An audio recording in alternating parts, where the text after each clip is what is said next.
Hello everyone! So for today's video, ayan, medyo matagal-tagal tayong hindi nakapag-upload. So may dumating tayong parcel. Ito po ay solar light. Dahil dito sa amin ay panay brand out. So minsan, 3 times a week kaming brand out. Gawa ng may inaayos silang mga poste. So naintindihan naman po namin yan. At dahil nga panay brand out, kailangan natin ng may ilaw kahit man lang sa gabi. Kaya naisipan naming bumili ng solar light. Ayan po pala guys ay buy one take one. So titignan natin kung dalawa ba talaga ang laman niya.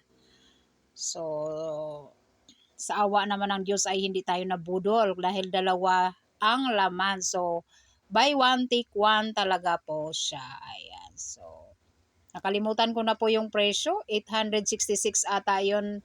Yung dalawa na yan.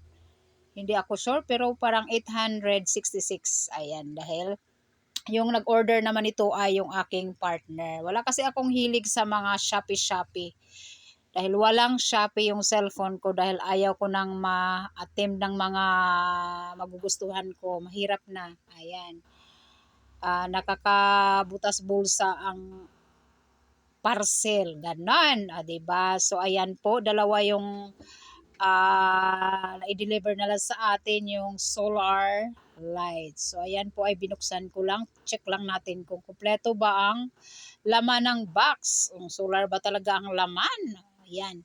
So solar talaga ang laman at sana ay magtagal ito sa atin para naman may liwanag yung ating bahay. Ito po pala guys ay pang indoor na solar. So, may in-order din po siya na pang outdoor. Buy one take one yung nakasulat pero nagkamali yata yung mister ko sa pagpindot. Ang dumating sa amin is one lang din. I-unboxing din natin yon.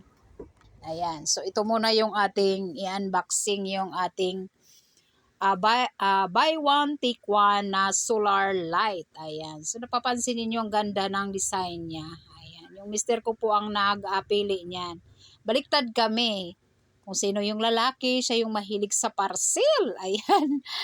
Ayan, o diba? So, kompleto naman po yung laman ng box. So, maraming salamat Shopee. Sana ay magtagal ito sa amin. O depende din po siguro sa paggamit. So, this is it for today's video. So, tapos na tayong mag-unboxing. Bye-bye everyone! Happy watching!